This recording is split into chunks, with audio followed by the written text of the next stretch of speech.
Hello dear students, कैसे आप सब? आशा करते अच्छे होंगे। एंड आज के इस वीडियो में बेटा हम आप लोगों के लिए लेके आए हैं क्लास 10th चैप्टर है आपका human I and colourful world. Human I and colourful world का मोस्ट इंपॉर्टेंट एमसीक्यूज, ठीक ना, जो प्रिडिक्टेबल एमसीक्यूज है, जो आपके बोर्ड एग्जाम में आ सकते हैं, ऐसे एमसीक्यू का एक कलेक्शन जो है आप लोगों के लिए लेके आया गया है। और करीब इसमें 32 एमसीक्यूज है, जिसमें एसेशंस रीजन बेस्ड क्वेश्चंस है और एमसीक्यूज है, ठीक ना।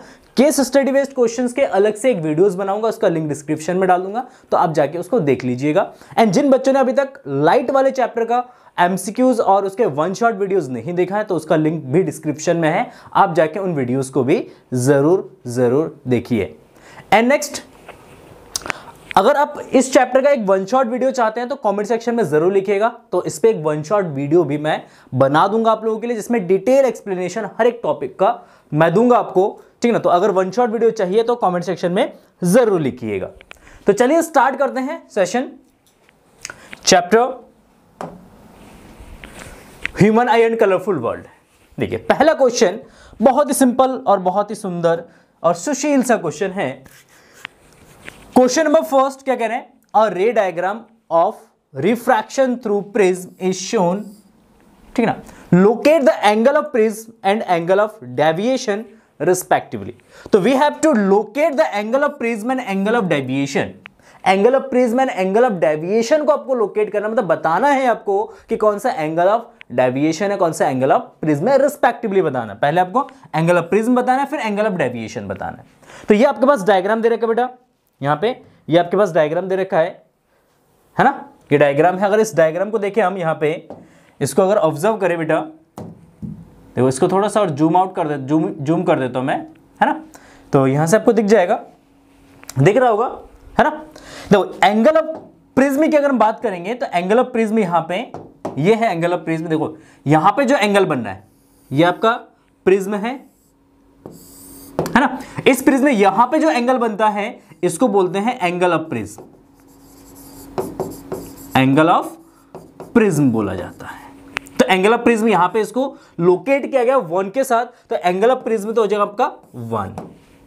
अच्छा, एंगल ऑफ डेविएशंस क्या आता है? Angle of deviations means that is the angle between the incident ray and the emergent रे।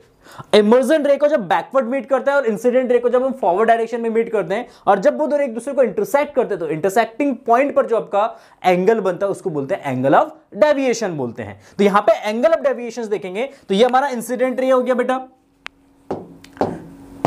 देखो ये हमारा इंसिडेंट रे हो गया, है ना। ये हमारा डेविएशन हो गया, डेविएटेड रे। कौन सा रे है ये हमारा डेविएट रे है। इसके बीच में यहां पे जो एंगल बना है इस एंगल को बोलेंगे एंगल ऑफ डेविएशन, एंड ये जो है आपका रिप्रेजेंटेड है 9 से, तो 1,9 हो जाएगा। तो इसका आंसर हो जाएगा 1,9। तो ऑप्शन ये वाला करेक्ट होगा, 1,9 होगा ऑप्शन, ठीक है। यस, बहुत बढ़िया, बहुत बढ़िया। आ जाओ नेक्स्ट क्वेश्चन में आ जाओ। देखो क्वेश्चन क्या कह रहा है इसमें? A prism is homogeneous transparent medium consisting of 2 rectangular and 3 triangular faces. कह रहे कि एक जो आपका प्रिज्म है, प्रिज्म में क्या है? 2 रेक्टेंगुलर सरफेस है एंड 3 ट्रायंगुलर सरफेस है। तो एज्यूम अगर आपने प्रिज्म देखा है बेटा, प्रिज्म अगर आपने देखा है तो प्रिज्म में क्या होता है? प्रिज्म में आपका कितने इस तरीके से बनता है। देखो थोड़ा सा बनाने की कोशिश करूंगा, मेरी ड्राइंग अच्छी नहीं है फिर भी मैं बनाने की कोशिश करूंगा ताकि आपको थोड़ा सा समझ में आए। इस तरीके से बनता है आपका प्रिज्म, है ना। तो इसमें 2 जो है आपका ट्रायंगुलर फेस होता है और 3 रेक्टेंगुलर फेस होता है। मतलब इसमें जो ट्रायंगुलर फेस जो आपका होता है, ट्रायंगुलर फेस कितने होते हैं प्रिज्म में? 2 ट्रायंगुलर फेस होते हैं। और कितने आपके रेक्टेंगुलर फेस होते हैं? रेक्टेंगुलर फेस आपके 3 होते हैं। बट इसमें कह रहे कि 2 रेक्टेंगुलर फेस है और 3 ट्रायंगुलर फेस है, इसका मतलब ये आपका स्टेटमेंट गलत है, तो it is false. Option number B जो है वो आपका करेक्ट होगा। बहुत बढ़िया, गजब। आ जाओ नेक्स्ट, आ जाओ question number Third, in a given figure, a light ray AB is incident normally on one face PQ of an equilateral glass prism. Equilateral मतलब जिसके एंगल कितने 60 डिग्री पे है या 60 डिग्री का एंगल है प्रिज्म में. तो find out the angle of face PR. तो कह रहे कि जो फेस PR है उस पे एंगल कितने एंगल पे रे इंसिडेंट होगा, तो उस पे इंसिडेंट एंगल आपको बताना है, एंगल ऑफ इंसिडेंस आपको बताना है. तो देखो इसमें छोटा सा कॉन्सेप्ट है यहां पे आपको समझने की जरूरत है. जैसे एक प्रिज्म है ये हमारा, है ना, एक प्रिज्म है. जब इस प्रिज्म पे इस तरीके से रे इंसिडेंट होता है तो एज यू नो ये रे को इस तरीके से, रे का पाथ जो है वो इस तरीके से इसको रिफ्रैक्ट करता है प्रिज्म. जब प्रिज्म इस तरीके से रिफ्रैक्ट कर रहा है, यहां पे हम एक नॉर्मल ड्रॉ करते हैं, इस फेस पे एक नॉर्मल ड्रॉ करते हैं. तो एज यू नो ये एंगल ऑफ इंसिडेंस होता है, ये एंगल ऑफ रिफ्रैक्शन होता है R1. यहां पे ये angle of incidence second face पे हो जाता है R2, और ये एंगल ऑफ डेविएशन जिसको हम E से रिप्रेजेंट करते हैं. ये आपका एंगल ऑफ प्रिज्म होता है A, कहते हैं ना एंगल ऑफ प्रिज्म. तो यहां पे एक इक्वेशंस आपको याद रखना पड़ेगा. एक इक्वेशंस होता है कि A, जो एंगल ऑफ A है, angle of A is equal to होता है R1 प्लस R2. एक छोटा सा इक्वेशन है, इसको आप याद कर लो. जो एंगल ऑफ प्रिज्म A है, एंगल ऑफ प्रिज्म जो है वो R1 प्लस R2 के इक्वल होता है. किसके इक्वल होगा बेटा? R1 plus R2. ये R1 angle of refraction, second phase पे ये एंगल ऑफ इंसिडेंस हो गया R2.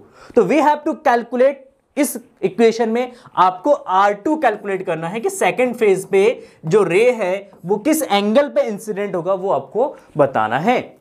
अच्छा, अब यहां पे देखो, यहां पे कह रहे कि जो रे है फर्स्ट फेज जो PQ है, PQ पे नॉर्मली इंसिडेंट होता है. तो एज यू नो अगर सरफेस पे नॉर्मली रे इंसिडेंट होता है विदाउट डेविएटिव सीधे निकल जाता है. तो यहां पे जो रे है, देखो इसको अगर मैं यहां पे ड्रॉ करूं, इसको नोट कर लेना, यहां पे ड्रॉ कर देता हूं इसको. देखो ये आपका प्रिज्म हो गया, ये एंगल आपका 60 डिग्री का हो गया, एंगल 60 डिग्री का. यहां पे एक नॉर्मली रे इस तरीके से इंसिडेंट होता है, नॉर्मल रे जो कि 90 डिग्री पे इंसिडेंट होता है. तो एज यू नो अगर 90 डिग्री पे रे इंसिडेंट होगा तो ये विदाउट डेविएट सीधे निकल जाएगा, कहीं से डेविएट नहीं होगा, ये सीधे निकल जाएगा. तो कभी भी मीडियम में, जब एक मीडियम से दूसरे मीडियम में लाइट एंटर करता है, 90 डिग्री पे एंटर करेगा तो रिफ्रैक्शन नहीं होगा, लाइट जो है वो सीधे निकल जाएगा, अपने पाथ से डाइवर्ट नहीं होगा. अच्छा, इस सरफेस पे अगर यहां पे एक नॉर्मल ड्रॉ करता हूं तो यहां पे एंगल बनेगा आपका R2. क्या बनेगा? यहां पे बनेगा एंगल R2. अच्छा, यहां पे एंगल ऑफ इंसिडेंस कितना है भाई? Angle of incidence 0. अच्छा, एंगल ऑफ रिफ्रैक्शन कितना? क्योंकि नॉर्मल और ये सेम है तो एंगल ऑफ रिफ्रैक्शन भी यहां पे आपका 0 होगा, sorry R1 is equal to 0.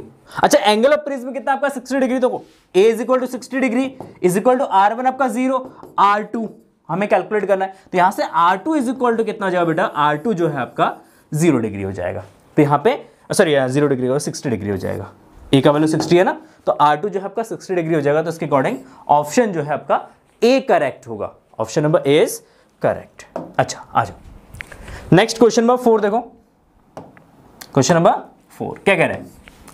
A prism ABC with BC as base is placed in different orientation. कह रहे डिफरेंट ओरिएंटेशंस में ये रखा है. A narrow beam of white light, देखो यहां पे इसको हाईलाइट करो, क्या है? व्हाइट लाइट है. Is incident on a prism as shown in figure, जो कि फिगर में दिखाया गया है. In which of the following case after dispersion the third colour from the top corresponding to the colour of sky. क्या करें? कह रहे कि डिस्पर्जन के बाद टॉप से जो थर्ड नंबर पे जो कलर आएगा वो स्काई का जो कलर है वो कलर रिफ्लेक्ट करेगा. तो एज यू नो स्काई का कलर क्या होता है बेटा? ब्लू कलर होता है. स्काई का कलर ब्लू, मतलब टॉप से थर्ड जो कलर होगा वो क्या होना चाहिए? वो ब्लू होना चाहिए. सीबीएसई सैंपल पेपर का क्वेश्चन है ये.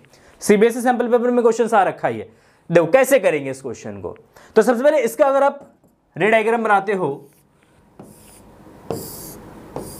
देखो इसका अगर रे डायग्राम आप बनाओगे तो कैसे बनेगा? एक व्हाइट लाइट जब इस पे इंसिडेंट होगा तो ये व्हाइट लाइट क्या होगा? स्प्लिट होगा.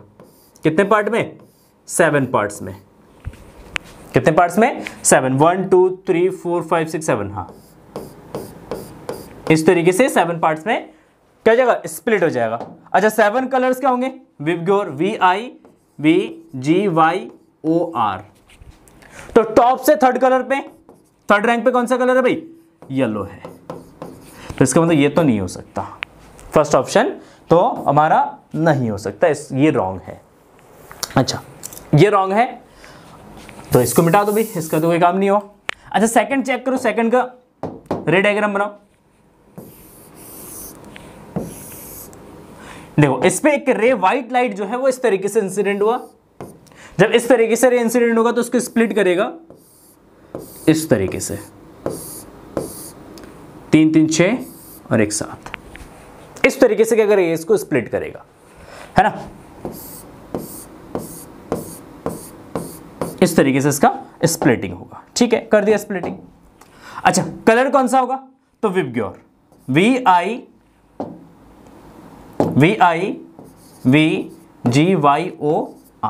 देखो यहां से टॉप से थर्ड रैंक पे कौन सा कलर आ रहा है भाई? टॉप से थर्ड रैंक पे बी आ रहा है। बी का मतलब क्या? ब्लू।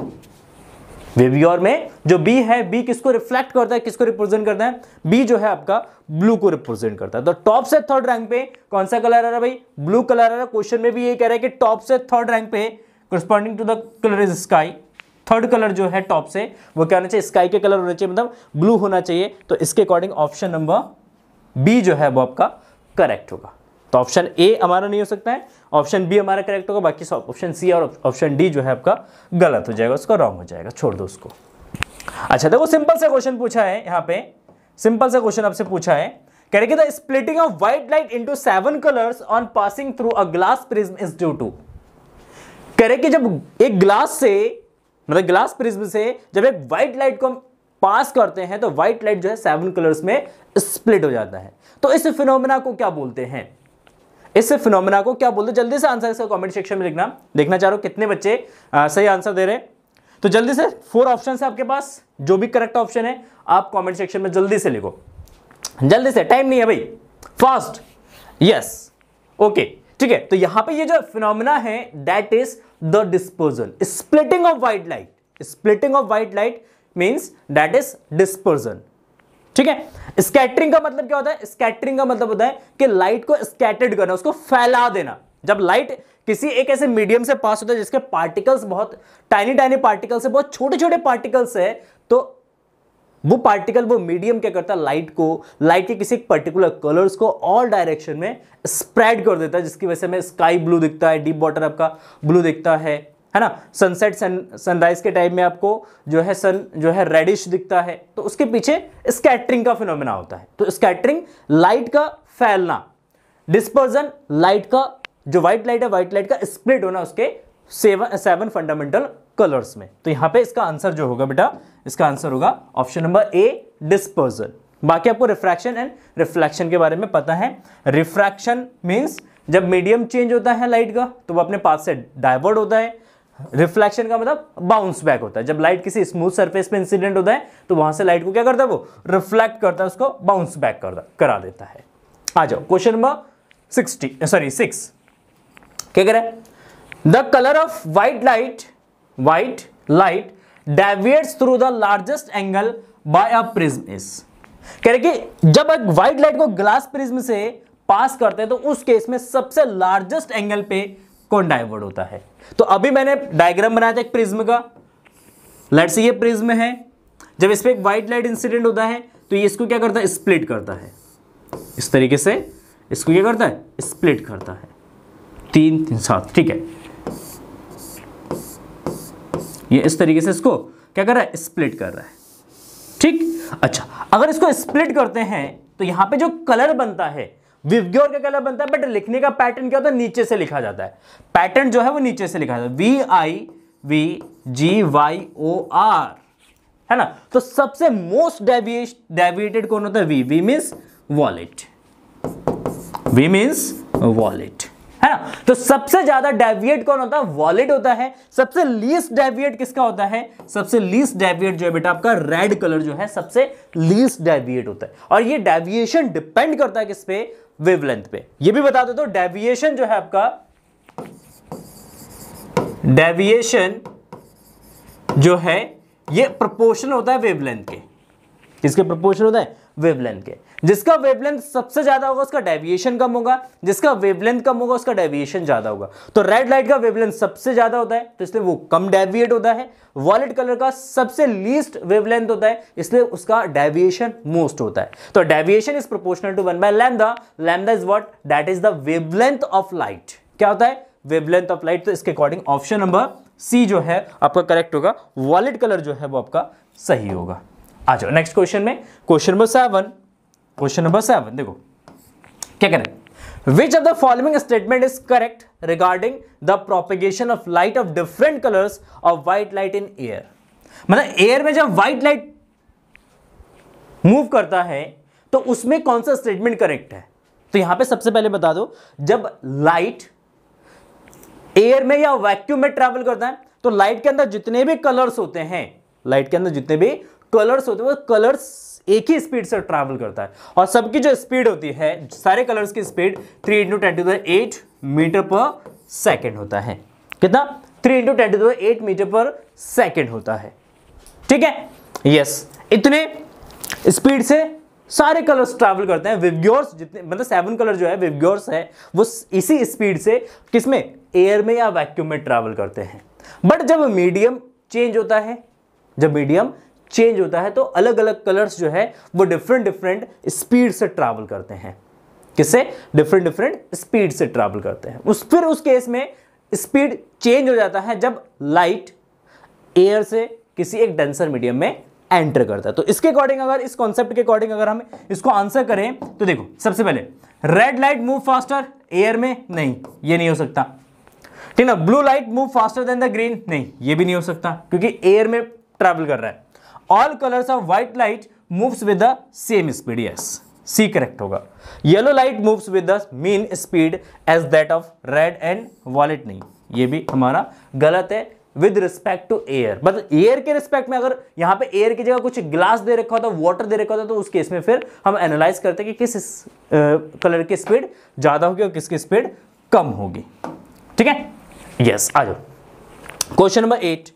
देखो क्वेश्चन नंबर 8 यहां पे क्या करें, when white light is incident on a thin walled hollow glass prism। कह रहे thin walled hollow glass prism पे से जब एक लाइट पास होता है, व्हाइट लाइट पास होता है, the colour of the emerged light will be. देखो यहां पे सबसे पहले फोकस करना बेटा क्वेश्चन में, कह रहे वॉल्ड हॉलो ग्लास, कह रहे हॉलो है, सॉलिड नहीं है, ओनली एक वॉल है इसका, ये खाली वॉल है और अंदर से ये क्या है, हॉलो है। जब अंदर से ये हॉलो है तो उस केस में यहां पे डिस्पर्जन नहीं होगा। अगर हॉलो प्रिज्म है तो हॉलो प्रिज्म से कभी भी डिस्पर्जन नहीं होता है, तो यहां पे भी आपका डिस्पर्जन नहीं होगा। जब डिस्पर्जन नहीं होगा तो इसका मतलब व्हाइट लाइट स्प्लिट नहीं होगा। जब व्हाइट लाइट स्प्लिट नहीं होगा तो इसका मतलब जो इमर्ज्ड लाइट होगा, जो आपको बाद में जो लाइट मिलेगा वो आपका व्हाइट कलर में ही मिलेगा क्योंकि यहां पे डिस्पर्जन नहीं हो रहा। तो ऑप्शन नंबर डी करेक्ट होगा, white light is the correct answer. अच्छा आ जाओ नेक्स्ट क्वेश्चन में, देखो क्वेश्चन नंबर 9। क्वेश्चन नंबर 9 क्या कह रहे हैं, the recombination the spectrum to obtain white light the dispersive prism and recombination prism should be in same position. कह रहे हैं कि जब हम क्या करते हैं, किसी स्पेक्ट्रम को रिकंबाइन करते हैं, जैसे व्हाइट लाइट एक प्रिज्म से पास होता है, देखो इस तरीके से रिकॉम्बिनेशन। देखो बेटा ये हमने एक प्रिज्म रखा, हमने इस पे एक व्हाइट लाइट इंसिडेंट करा, ये प्रिज्म ने व्हाइट लाइट को क्या करा, दो पार्ट्स में, मतलब इसमें स्प्लिट कर दिया, इसमें स्पेक्ट्रम में, तो रेड एंड वॉयलेट को शो करते हैं। यहां पे इस तरीके से क्या करा, इसने इसको स्प्लिट कर दिया। ठीक है, अब यहां पे क्या करते हैं, एक इन्वर्टेड प्रिज्म रख देते हैं, इस तरीके से एक इन्वर्टेड प्रिज्म प्लेस कर देते हैं। जब इन्वर्टेड प्रिज्म पे ये लाइट आके इंसिडेंट होता है तो जो इन्वर्टेड प्रिज्म है, इस इन्वर्टेड प्रिज्म क्या करता है, इसको एक ही पॉइंट पे रिकंबाइन कर देता है और यहां से हमें एक व्हाइट लाइट मिलता है। तो रिकॉम्बिनेशन ऑफ व्हाइट लाइट के लिए जब व्हाइट लाइट के स्पेक्ट्रम को रिकंबाइन किया जाएगा तो उस केस में दो प्रिज्म की जरूरत होती है। एक इरेक्ट पोजीशन में रखा जाता है, एक इरेक्ट होता है, एक सीधा होता है, और एक प्रिज्म जो है आपका इन्वर्टेड होता है। क्या होता है बेटा, इन्वर्टेड होता है। एक इरेक्ट होता है, एक इन्वर्टेड होता है। तो इसके अकॉर्डिंग अगर हम आंसर करें तो देखो यहां पे क्या कह रहे हैं, recombination with spectrum to obtain white light, the dispersive prism and recombination prism. इसको हम बोलते हैं डिस्पर्सिव प्रिज्म। डिस्पर्सिव प्रिज्म, इसको हम बोलेंगे रिकॉम्बिनेशन प्रिज्म। रिकॉम्बिनेशन प्रिज्म बोलेंगे। तो कह रहे कि ये दोनों सेम पोजीशन में रखे जाते हैं, एक ही जैसा रखा जाता है, सेम पोजीशन में रखा जाता है, बट यहां पे दोनों सेम पोजीशन में नहीं, इन्वर्टेड पोजीशन में है। किसमें है, एक इरेक्ट है तो दूसरा इन्वर्टेड है। तो इसके अकॉर्डिंग ऑप्शन जो है वी करेक्ट होगा। It statement is false. ठीक है, स्टेटमेंट क्या है भाई, फॉल्स है। आ जाओ नेक्स्ट क्वेश्चन में, नेक्स्ट क्वेश्चन में आ जाओ भाई। देखो क्या कह रहे हैं, which of the following phenomena of light are involve in the formation of rainbow, in the formations of rainbow. कह रहे रेनबो फॉर्मेशंस में, जो रेनबो फॉर्मेशंस है, रेनबो फॉर्मेशंस में कौन सा फिनोमेना यहां पे होता है, कौन कौन से फिनोमेना उसके अंदर इन्वॉल्व होते हैं। तो कौन कौन से फिनोमेना इन्वॉल्व होंगे बेटा, तो यहां पे अगर हम बात करते हैं रेनबो फॉर्मेशंस की, तो देखो जब एक रेन ड्रॉप, जैसे एक रेन ड्रॉप है, इस रेन ड्रॉप पे जब एक व्हाइट लाइट एंटर करता है इस तरीके से, लेट्स से इस तरीके से एक व्हाइट लाइट इस पे एंटर किया,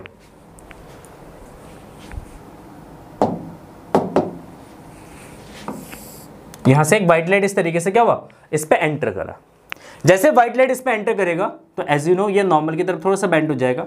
ऐसे लो इसको, रे को यहां से उठाओ, डायग्राम बनाने में थोड़ा सा सही रहेगा, यहां से लो, है ना। जैसे इस पे इंसिडेंट होगा तो ये जो वाटर ड्रॉपलेट्स है, वाटर ड्रॉपलेट्स इसको क्या करेगा, सबसे पहले अंदर ही रिफ्रैक्ट करेगा यहाँ पे, तो ये थोड़ा सा बेंट हो जाएगा नॉर्मल की तरफ, है ना। और यहाँ यहीं पे क्या होगा, ये जब बेंट होगा तो यहाँ पे जो है ये थोड़ा सा स्प्लिट भी हो जाएगा, कलर क्या हो जाएगा, थोड़ा सा ये कलर स्प्लिट भी हो जाएगा।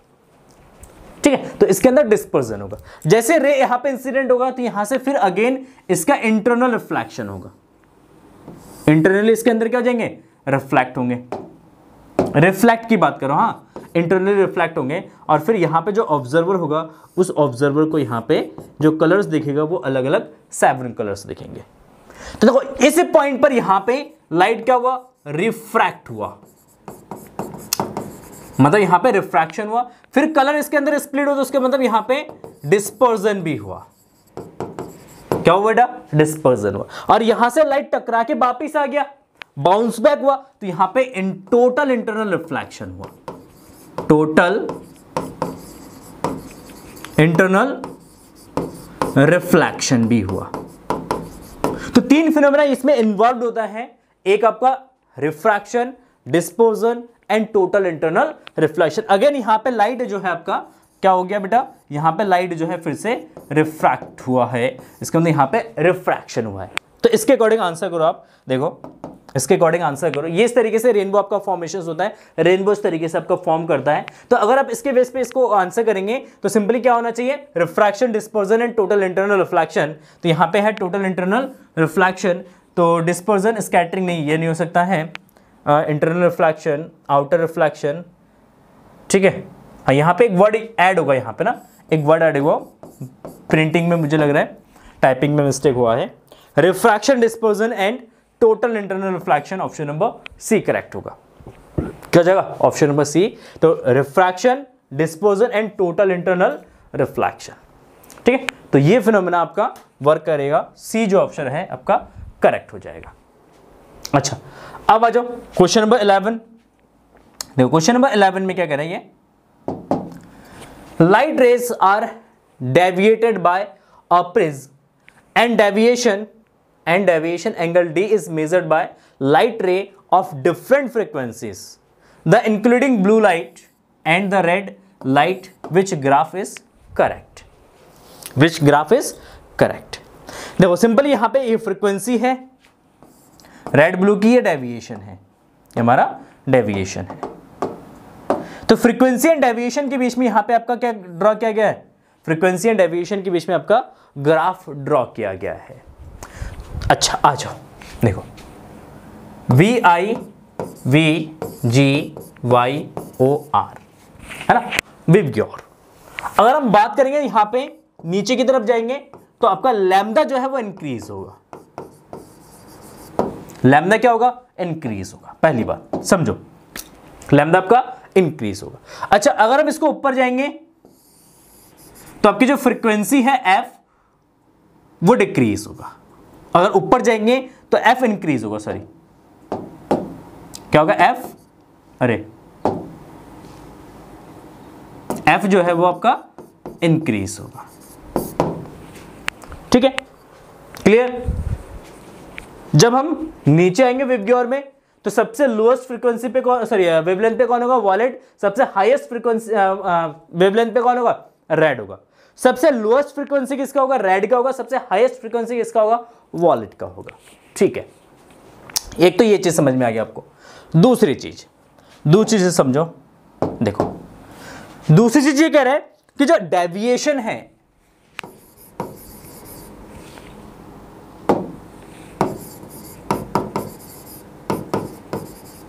that is proportional to 1 by lambda, that is proportional to 1 by lambda। अगर 1 by lambda के प्रोपोर्शनल है तो that is directly proportional to frequency। ठीक है, क्लियर? देखो क्या होता है, सिंपल कि lambda into F is equal to होता है सी, तो यहां से lambda is equal to C by F हो जाएगा। Lambda is equal to C by F हो जाएगा, तो इसके इनवर्सली प्रोपोर्शनल है। तो अगर डेविएशन 1 बाय लैम्डा है तो वो फ्रीक्वेंसी के प्रोपोर्शनल वेरी करेगा। इसका मतलब जिसकी फ्रीक्वेंसी ज्यादा उसका डेविएशन ज्यादा होगा, जिसकी फ्रीक्वेंसी कम उसका डेविएशन भी कम होगा। तो एज यू नो वॉलेट की फ्रीक्वेंसी ज्यादा होता है तो इसलिए वॉलेट का डेविएशन ज्यादा होता है। अगर हम बात करें रेड की फ्रीक्वेंसी कम होता है तो इसका डेविएशन भी कम होता है। मतलब डायरेक्टली प्रोपोर्शनल का रिलेशन है। अच्छा, डायरेक्टली प्रोपोर्शनल का रिलेशन है, देन उस केस में क्या होगा? इसका मतलब है अगर हम रेड एंड ब्लू की बात करते हैं, ये आपका ब्लू है, ये आपका रेड है। ब्लू है और क्या है? रेड है। इसका मतलब डेविएशन किसका ज्यादा होगा? डेविएशन ब्लू का ज्यादा होगा। ब्लू का डेविएशन जो है dv is greater than dr, dv is greater than dr। Clear है? इसका मतलब ब्लू कलर का जो डेविएशन होगा वो रेड कलर से क्या होगा? ज्यादा होगा। तो यहां पे देखो किसका कौन सा ग्राफ वेरी करेगा, कौन सा ग्राफ आपका जाएगा। तो अगर हम बात करेंगे तो red blue frequency, red blue, blue red, red blue, हाँ इंक्रीजिंग फ्रीक्वेंसी इंक्रीजिंग होगा। तो इसके अकॉर्डिंग ऑप्शन ये जो आपका डी है, डी ऑप्शन जो है बेटा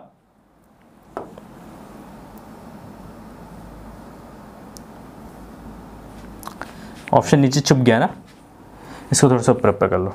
ठीक है, तो यहां पे देखो, यहां पे रेड की फ्रीक्वेंसी कम और ब्लू की तरफ जाएंगे तो फ्रीक्वेंसी क्या होगा आपका? इंक्रीज होगा। मतलब जब हम लोएस्ट फ्रीक्वेंसी से हाईएस्ट फ्रीक्वेंसी की तरफ जाएंगे तो डेविएशन धीरे धीरे आपका इंक्रीज होगा। तो ये इंक्रीजिंग को शो कर रहा है। किसको शो कर रहा है? इंक्रीजिंग को शो कर रहा है। तो ऑप्शन नंबर आपका जो डी है ये आपका करेक्ट होगा। Option number D, that is the correct. ठीक है, इज इट क्लियर? चलो आ जाओ, आगे बढ़ो। देखो क्वेश्चन नंबर 12, क्वेश्चन नंबर 12 क्या कह रहा है? Twinkling of star is due to atmosphere, due to atmospheric करके ट्विंकलिंग ऑफ स्टार, स्टार का जो ट्विंकलिंग इफेक्ट है वो किस फिनोमेना पे बेस्ड है? That is the atmospheric refraction. क्या होता है? Atmospheric refraction. क्या होता है बेटा? एटमोस्फेरिक रिफ्रैक्शन होता है। तो देखो यहां पे dispersion of light by water droplets नहीं, refraction of light by different layers of varying refractive index is S. Option number B, क्योंकि यहाँ पे एटमॉस्फेरिक रिफ्रैक्शंस की वजह से होता है। तो ये रिफ्रैक्शन है, ये स्कैटरिंग है, ये इंटरनल रिफ्लेक्शन है, तो इसमें से ये आंसर नहीं हो सकता। तो ऑप्शन नंबर जो आपका बी जो है ये करेक्ट होगा, क्योंकि लाइट जब क्या होता है सन से जब अर्थ एटमॉस्फेयर के अंदर एंटर करता है तो as you know earth atmosphere के अंदर डिफरेंट लेयर्स है। जब उन लेयर से लाइट पास होता है तो हर एक लेयर्स जो है जिनके फ्रीक्वेंसी सॉरी जिनका जो रिफ्रैक्टिव इंडेक्सेस होते हैं वो डिफरेंट होता है। तो लाइट को क्या करता है? वो रिफ्रैक्ट करता रहता है कंटिन्यूसली। जब लाइट कंटिन्यूसली रिफ्रैक्ट होता है एटमॉस्फेयर की वजह से या लेयर्स ऑफ गैसेस की वजह से, तो उस फिनोमेना को बोलते हैं हम एटमॉस्फेरिक रिफ्रैक्शन। और इसकी वजह से आपका जो स्टार्स है वो ट्विंकलिंग करता हुआ दिखता है। इसकी वजह से एटमॉस्फेरिक रिफ्रैक्शंस की वजह से आपको earlier sunrise and delay sunset दिखता है।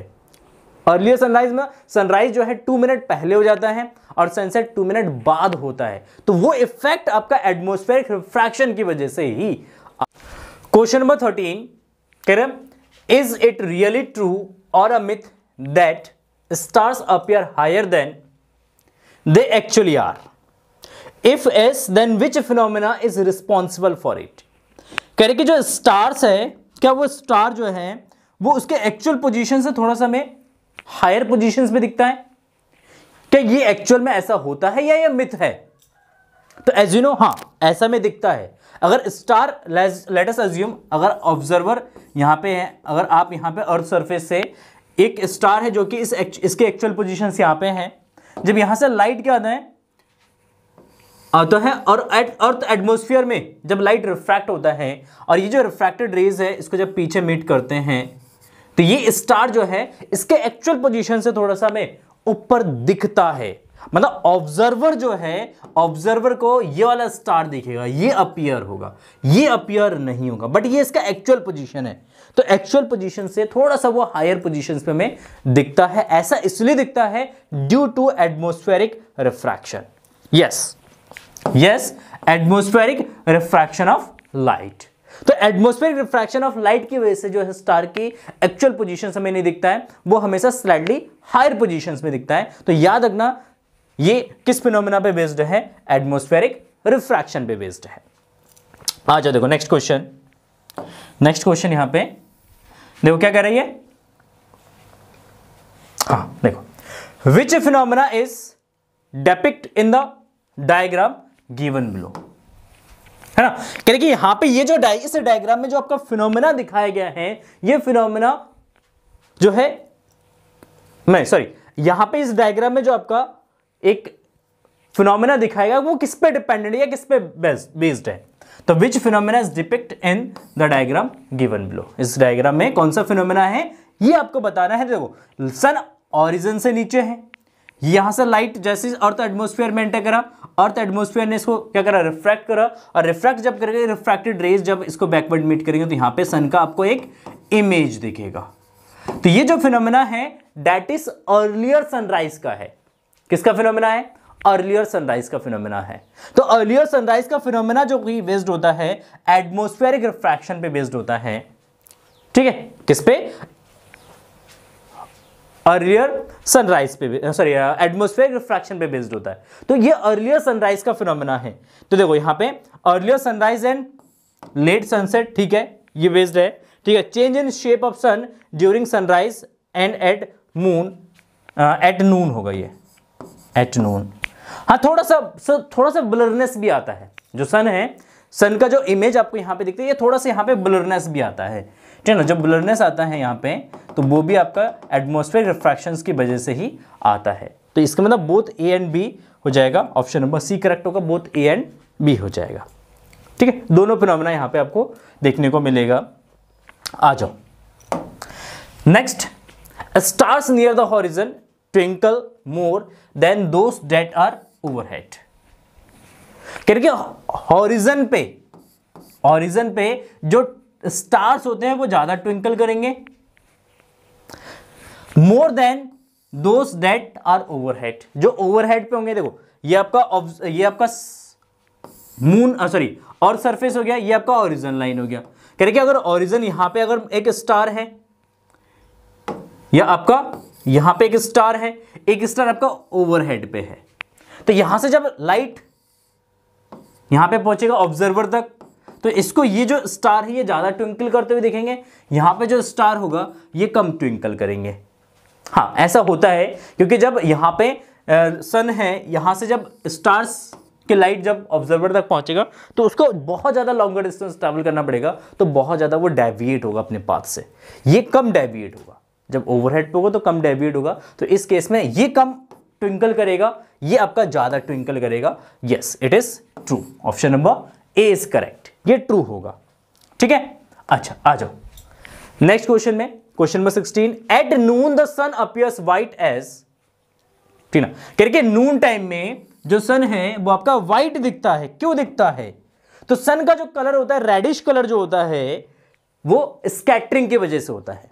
किसकी वजह से होता है? स्कैटरिंग की वजह से होता है। स्कैटरिंग की जो फिनोमेना है, स्कैटरिंग के फिनोमेना जो है वो सनराइज और सनसेट के टाइम में सन का जो कलर होता है वो जो है रेडिश प्रोवाइड करता है। तो अगर हम इसकी बात करें, it's light is least scattering, all the colours of the white lights are scattered away, blue colours is scattered the most, red colours scattered the most. नहीं, it's light is least scattering, क्योंकि noon के time में, afternoon के time में सन जो है overhead पे होता है। जब ओवरहेड पे होता है तो लाइट वहां से डायरेक्टली ऑब्जर्वर तक आता है। उस केस में स्कैटरिंग लेस होता है, और लेस स्कैटरिंग होने की वजह से जो मून का जो कलर, सॉरी सन का जो कलर है वो आपका व्हाइट दिखता है। कैसे दिखेगा? व्हाइट दिखेगा। तो option number A is correct. ठीक है, ओके, आ जाओ क्वेश्चन नंबर 17 पे। देखो क्वेश्चन नंबर 17 कह रहा है कि emergency signals and danger signals are red because red can travels longer distance without being scattered. Yes, red colour का जो है, रेड कलर का जो स्कैटरिंग होता है वो बहुत ज्यादा लेसर होता है, लेस स्कैटरिंग होता है। सबसे ज्यादा स्कैटरिंग ब्लू कलर का होता है। सबसे हाईएस्ट स्कैटरिंग किसका होता है? ब्लू कलर का होता है। सबसे लीस्ट स्कैटरिंग किसका होता है? रेड कलर का होता है। इसको नोट कर लो, टैटू बनवा लो इसका, एक टैटू बनवा लो। एक क्वेश्चन इसमें पक्का बनना है आपका कि रेड कलर का स्कैटरिंग लेसर होता है, ब्लू कलर का स्कैटरिंग हाईएस्ट होता है। मतलब जो लोअर फ्रीक्वेंसीज के जो लाइट्स होते हैं उसका स्कैटरिंग ज्यादा होता है, जो हायर फ्रीक्वेंसीज के लाइट होते हैं उसका स्कैटरिंग बहुत कम होता है। तो रेड सिग्नल में, सॉरी, जो डेंजर सिग्नल्स होते हैं, आपने देखा होगा टावर्स के ऊपर आपके एक रेड कलर का सिग्नल्स लगा होता है, एक लाइट वो एमिट कर रहा होता है ना। जो एरोप्लेन्स नाइट में ट्रैवल्स करते हैं, या जो आपका गाड़ियां, जो व्हीकल्स रात को ट्रैवल्स करते हैं, तो उसके चारों साइड में आपने देखा होगा रेड रेड कलर्स लगे होते हैं, या आपका येलो कलर्स लगे होते हैं। वो इसलिए होते हैं क्योंकि उनका वेवलेंथ, कलर्स का वेवलेंथ बहुत ज्यादा होता है। जब वो किसी एक फॉग मीडियम से या कोई ऐसे मीडियम से जिसमें बहुत लार्जर अमाउंट्स में पार्टिकल्स होते हैं उसमें से पास होता है, तो पार्टिकल्स उन कलर्स का बहुत लीस्ट स्कैटरिंग करता है, तो वो सिग्नल जो है वो बहुत ही ज्यादा लॉन्गर डिस्टेंस तक ट्रैवल कर जाता है। तो इसका मतलब it is true. Option number ए जो है ये होगा, ट्रू होगा ये। अच्छा, आ जाओ। The clear sky appears blue because, अभी बताया था मैंने आपको कि जो कलर्स, स्काई का जो कलर होता है ब्लू होता है, वो क्यों होता है? Due to scattering of light. और स्कैटरिंग भी किसका? ब्लू कलर का जो स्कैटरिंग है सबसे ज्यादा होता है। जब लाइट, सनरेज जब अर्थ एटमॉस्फेयर में एंटर करता है तो अर्थ एटमॉस्फेयर के अंदर जो पार्टिकल्स है, गैसेस पार्टिकल्स है, तो गैसेस पार्टिकल क्या करता है? ब्लू कलर्स का सबसे ज्यादा स्कैटरिंग करता है, उसको ऑल डायरेक्शन में स्प्रेडेड करता है। जब ऑल डायरेक्शन में स्प्रेडेड होता है तो स्काई का जो कलर है वो ब्लू दिखता है। तो blue colours get absorbed in the atmosphere, नहीं, ऐसा नहीं। Ultraviolet radiations are absorbed in the atmosphere, नहीं।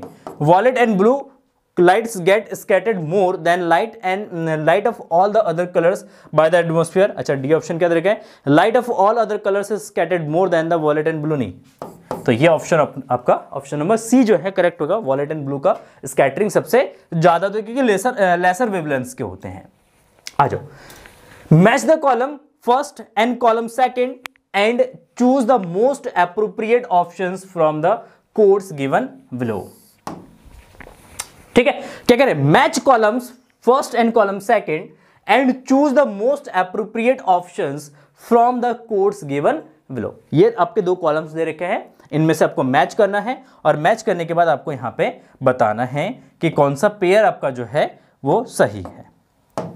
ठीक है, कौन सा पेयर आपका सही है ये भी आपको यहां पे बताना है।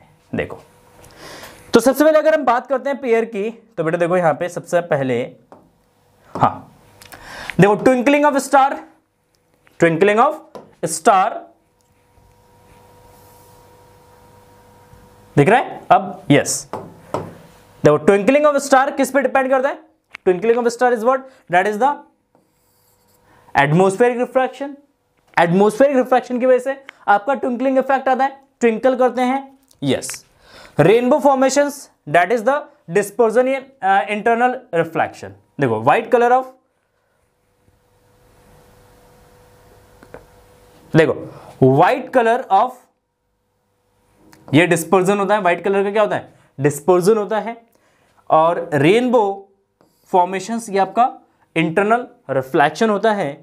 ठीक, और ग्लेचिंग ऑफ ये आपका स्कैटरिंग हो जाएगा। ठीक, तो ए जो है वो किसके साथ मैच करेगा?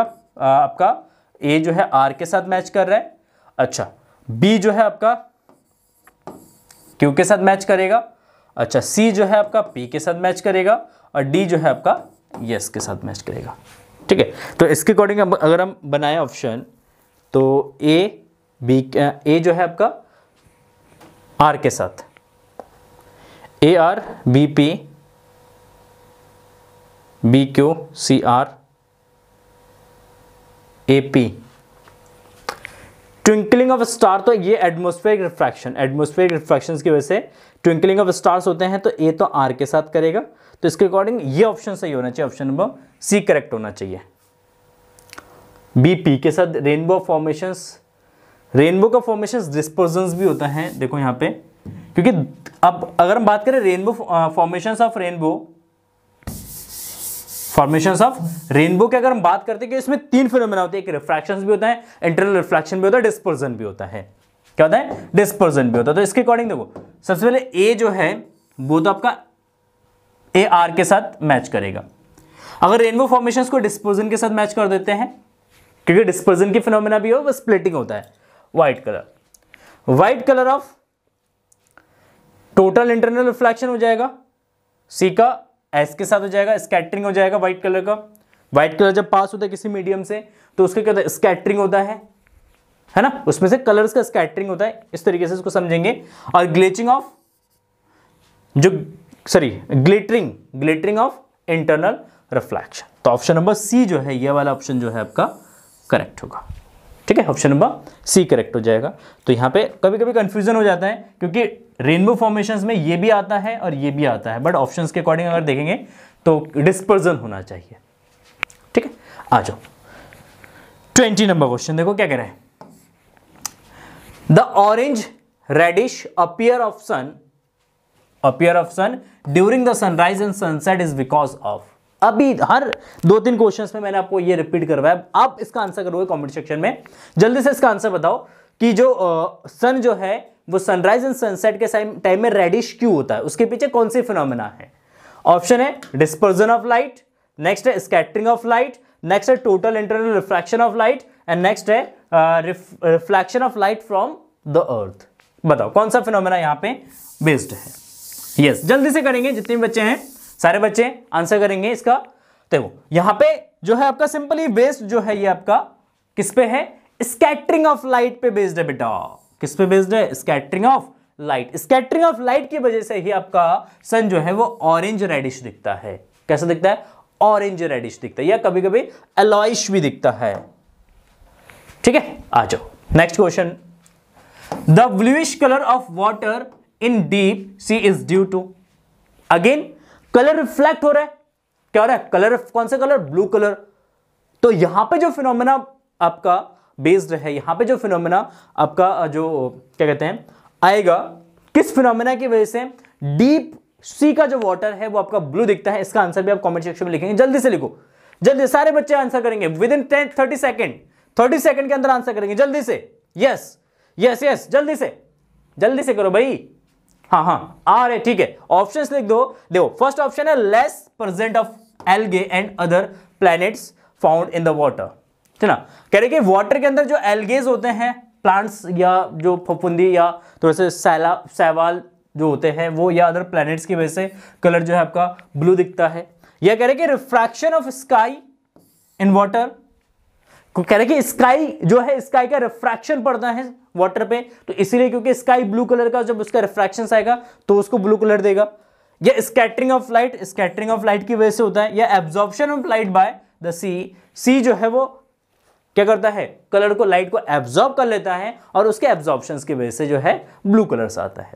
तो एज यू नो, जब व्हाइट लाइट जो है आपका किसमें, व्हाइट लाइट जो है आपका क्या होगा, जब सी वाटर के अंदर एंटर करता है तो सी वाटर के जो पार्टिकल्स होते हैं तो वो जो ब्लू कलर्स है, ब्लू कलर्स को क्या करता है? स्कैटर्ड करता है। ब्लू कलर्स यहां पे मोस्ट स्कैटर्ड हो जाता है। जब ब्लू कलर्स पूरे वाटर के अंदर स्कैटर्ड हो जाता है तो इस जो वाटर का जो कलर है वो आपका ब्लू दिखता है। तो यहां पे ऑप्शन नंबर सी होगा, scattering of light.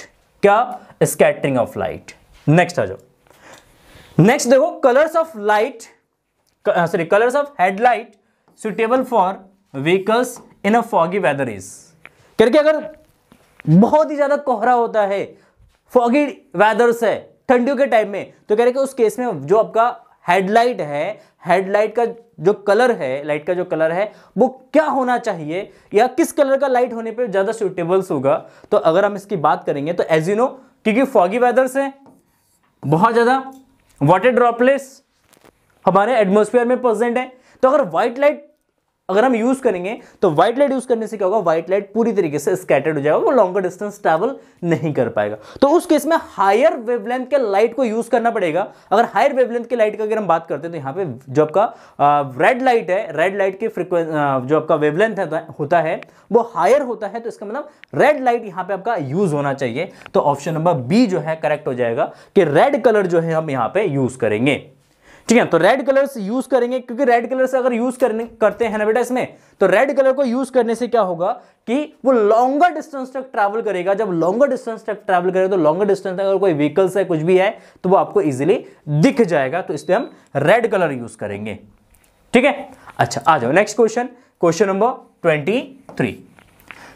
To observe Tyndall effect the size of scatter must be smaller than the wavelength of the light.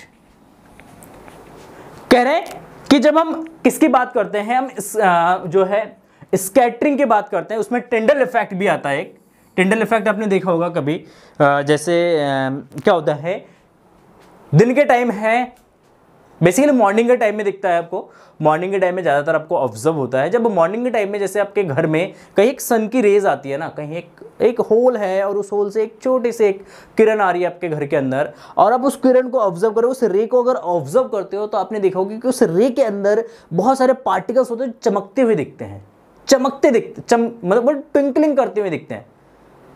क्यों होता है? क्योंकि जब रे उस के अंदर एंटर करता है, आपके रूम के अंदर एंटर करता है, रूम के अंदर जो डस्ट पार्टिकल्स होते हैं, वो डस्ट पार्टिकल जब उस रे के कांटेक्ट में आता है तो डस्ट पार्टिकल लाइट को क्या करता है, स्कैटर्ड करता है।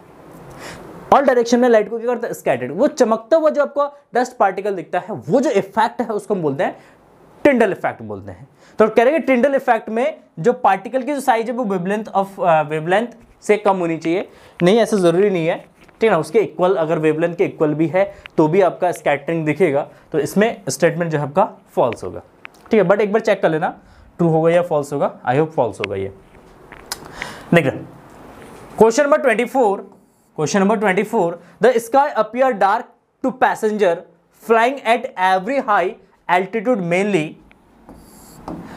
देखो, जो पैसेंजर जो फ्लाई करते हैं वो बहुत एल्टीट्यूड पे चले जाते हैं, बहुत हाई पे चले जाते हैं, तो उनको स्काई का जो कलर होता है वो डार्क दिखता है, वो ब्लू नहीं दिखता है। देखो यहां से एक ऑब्जर्वर है अर्थ सरफेस पे, जब अर्थ सरफेस पे ऑब्जर्वर वो स्काई को देखेगा तो किस कलर का देखेगा, ब्लू कलर का देखेगा। जब कोई एक पैसेंजर जो कि बहुत ही हाई पे चला जाता है, यहां पे चला जाता है, इस पॉइंट पे यहां पे चला गया, इतने हाइट पे चला गया, जब ये ऑब्जर्व करेगा इस स्काई को, तो उनको स्काई का जो कलर है वो कैसा दिखेगा, वो डार्क दिखेगा इंस्टेड ऑफ ब्लू। वाई? क्योंकि जब मोस्ट हाईएस्ट पॉइंट पे चला जाएगा तो यहां पे एटमॉस्फेयर जो होगा, जो गैसेस के लेयर्स होगा वो बहुत ज्यादा वीक होगा, एटमॉस्फेयर बहुत ज्यादा रेयर हो जाएगा। जब एटमॉस्फेयर रेयर हो जाएगा तो इस केस में यहां पे इस पोजीशन में यहां से सन की जो रेज आके इस ऑब्जर्वर तक पहुंचेंगी तो उस रे में स्कैटरिंग बहुत कम होगा। तो due to less scattering of light, यहां पे जो पैसेंजर होगा उसको स्काई का जो कलर है वो डार्क दिखेगा इंस्टेड ऑफ ब्लू। तो इसमें अगर हम बात करेंगे तो scattering of light is not enough at such height, there is no atmosphere at great height, the size of molecule is smaller than the wavelength of visible light, the light gets scattered towards the earth। नहीं, यहाँ पे ये option number ए जो है आपका correct हो जाएगा। ठीक है, scattering of light is not enough at such height. कह रहे कि इतने हाइट पे लाइट का स्कैटरिंग उतना नहीं होगा जितना जब लाइट इस ऑब्जर्वर तक पहुंचेगा पास स्काई से। तो यहाँ पे स्कैटरिंग ज़्यादा होगा, यहाँ पे कम स्कैटरिंग होगा, तो उतना ज़्यादा स्कैटरिंग नहीं होगा। जब स्कैटरिंग नहीं होगा तो आपको जो स्काई का जो कलर है वो आपको डार्क दिखेगा। अच्छा आ जाओ, for given questions two statements are given on labelled assertions A and the other labeled assertions are, select the correct answer to these questions from the code A B C D as given below। है ना, तो आप ये assertions reason based question है, 4 statement आपके पास given होंगे A B C D, अलग अलग स्टेटमेंट आपको पता है कौन कौन सा स्टेटमेंट होगा, तो वो हर क्वेश्चन में दे रखा है, तो आपको एक करेक्ट स्टेटमेंट आपको चूज करना है। देखो क्या करें, first question number 25 assertion reason का फर्स्ट क्वेश्चन है। देखो एसेंस क्या कह रहे हैं, higher the refractive indexes of prism, higher the refractive indexes of prism, lower will be the angle of deviation. Reason, the angle of deviation is inversely proportional to the angle of prism. तो यहां पे क्या कह रहे हैं, यहां पे कह रहे हैं कि एंगल ऑफ डेविएशन जो है वो प्रिज्म के इनवर्सली प्रोपोर्शनल होगा। तो देखो angle of deviation is proportional to n. देखो angle of deviation is equal to the a minus 1 into n होता है, इस तरीके का फॉर्मूला होता है। हम पढ़ते हैं angle of deviation and refractive indexes के बीच में ये, या आप एक फॉर्मूला हम पढ़ते हैं n is equal to sine del m plus a by 2 divided by sine a by 2। इस तरीके से हम एक इक्वेशंस पढ़ते हैं, ठीक है ना। तो इसके अकॉर्डिंग ये आता है del is equal to a minus 1 into N. तो ये क्या होता है, डायरेक्टली प्रोपोर्शनल होता है, इनवर्सली प्रोपोर्शनल नहीं होता है। तो angle of deviation is directly proportional to refractive index. इसका मतलब हायर रिफ्रैक्टिव इंडेक्स होगा तो हायर आपका क्या होगा, एंगल ऑफ डेविएशन होगा। तो यहां पे क्या करें, higher the refractive index of prism, lower will be the angle of deviation. तो भी स्टेटमेंट करेक्ट है, सॉरी इनकरेक्ट है, ये भी स्टेटमेंट आपका इनकरेक्ट होगा, ठीक है। तो इसके अकॉर्डिंग अगर हम बात करेंगे तो A is false but R is true. नहीं, इसमें ए भी फॉल्स होना चाहिए,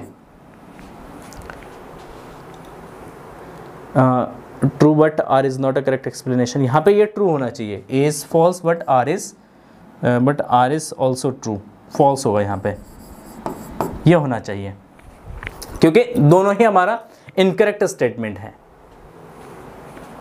क्योंकि अगर देखो, अगर इनवर्सली प्रोपोर्शनल होता तो इनवर्सली प्रोपोर्शनल का मतलब क्या है कि हायर रिफ्रैक्टिव इंडेक्स तो लोअर आपका वो हो जाता। तो इसमें ऑप्शन नंबर डी करेक्ट होगा, ये फॉल्स होना चाहिए मेरे अकॉर्डिंग, ठीक है। तो यहाँ पे ट्रू नहीं, यहाँ पे स्टेटमेंट फॉल्स आना चाहिए। चलो आ जाओ, कभी कभी क्वेश्चन मिसप्रिंट भी होता है एक आध, है ना।